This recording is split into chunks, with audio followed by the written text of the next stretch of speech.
महामारी के भयानक नागरिक। एक छोटे शहर में स्थित पुरानी हवेली में एक म्यूजियम था, जहां अनेक प्राचीन कलाकृतियां और पुराने वास्तुएं रखी गई थी। सबसे प्रमुख अट्रैक्शन एक विशेष कमरे में रखी गई एक विशेष कलाकृति थी, महामारी के भयानक नागरिक। ये नागरिक एक समय में इस शहर का प्रसिद्ध व्यक्ति था, लेकिन उसकी मौत एक महामारी में हुई थी। उसकी रूप में एक डरावनी शक्ल थी, जैसे कोई भूत। म्यूजियम में ये कलाकृति रखने का मकसद था कि लोगों को ये याद दिलाया जाए कि महामारियां किस तरह से जानलेवा हो सकती हैं। म्यूजियम का एक कर्मचारी, रोहन, हर दिन म्यूजियम में काम करता था।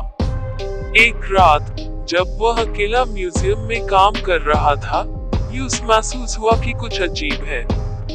एक खामोशी थी जो उसके दिल को छू रही थी। तभी वहां अचानक बिजली चली गई और म्यूजियम अंधेरे में चला गया। रोहन के दिल की धड़कन तेज हो गई। उसने अपने फ्लैशलाइट को जला दिया और धीरे धीरे महामारी के भयानक नागरिक की ओर बढ़ा। तभी वह मूर्ति के पास एक चिट्ठी देखा, जिसमें लिखा था, मुझसे बचो, मेरा भूत मेरे आसपास है। रोहन को डर लगने लगा, लेकिन उसने अपने आप को संभाला और मूर्ति को देखा। उसने देखा कि मूर्ति की आंखें ऐप खुली हुई थी और वह रोहन को देख रही थी। एक अजीब सी मुस्कुराहट उसके चेहरे पर थी। तभी रोहन को एक प्रकाश दिखाई दिया। वह देखा कि मूर्ति से एक भयानक आत्मा निकल रही है, जो उसकी ओर बढ़ रही है।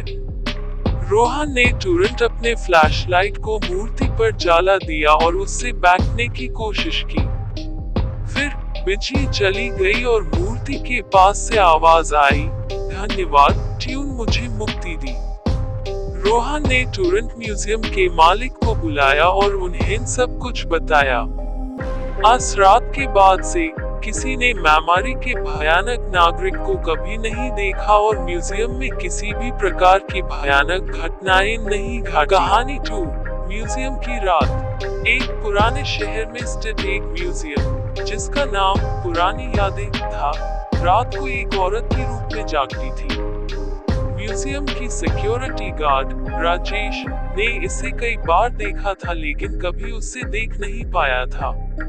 एक रात, जब राजेश अपनी राउंड कर रहा था, उसने महसूस किया कि कोई उसके पीछे है। उसने घूमकर देखा, लेकिन कुछ नहीं था। तभी उसने एक छोटी सी लड़की को देखा जो म्यूजियम के कोने में खड़ी थी। राजेश ने यूं पूछा, तुम यहाँ क्या कर रही हो? लड़की ने मुस्कुराकर कहा, मैं यहाँ एक राज ढूंढ रही हूँ। उसने बताया कि वो म्यूजियम के मालिक की बेटी थी, जो 1 साल पहले घायल हो गई थी और टैप से उसकी आत्मा म्यूजियम में फंसी है। उसने राजेश को बताया कि वो अपने राज को खोलेगी और उसकी मदद करेगी। राजेश ने इस लड़की की मदद की और साथ में उन्होंने म्यूजियम के राज को खोला। सुबह होने से पहले लड़की की आत्मा शांति से चली गई और म्यूजियम फिर से शांत और शांतिपूर्ण हो गया। कहानी 3, रात का भूत। दूसरी कहानी एक शहर के नए म्यूजियम के बारे में है। ये म्यूजियम कुछ पुरानी चीजें रखता था, जैसे कि एक मौत के घड़े काल को। एक रात, जब म्यूजियम के मैनेजर, अनुज, अपनी राउंड्स कर रहा था, उसने एक अजीब आवाज सुनी। उसने अंदर जाने का फैसला किया और देखा कि घड़े काल से आवाज आ रही है। अनुज ने घड़े काल को ध्यान से देखा और देखा कि उसमें कुछ अजीब था। उसने घड़े काल को खोलकर देखा और एक भूत का रूप देखा। भूत ने उससे कहा, मुझे मुक्ति चाहिए। अनुज ने भूत की मदद की और उससे मुक्ति दिलाई। सुबह के वक्त म्यूजियम में शांति थी और सब कुछ नॉर्मल था। अनुज ने सोचा कि क्या ये सच में भूत था या सिर्फ उसका सपना था।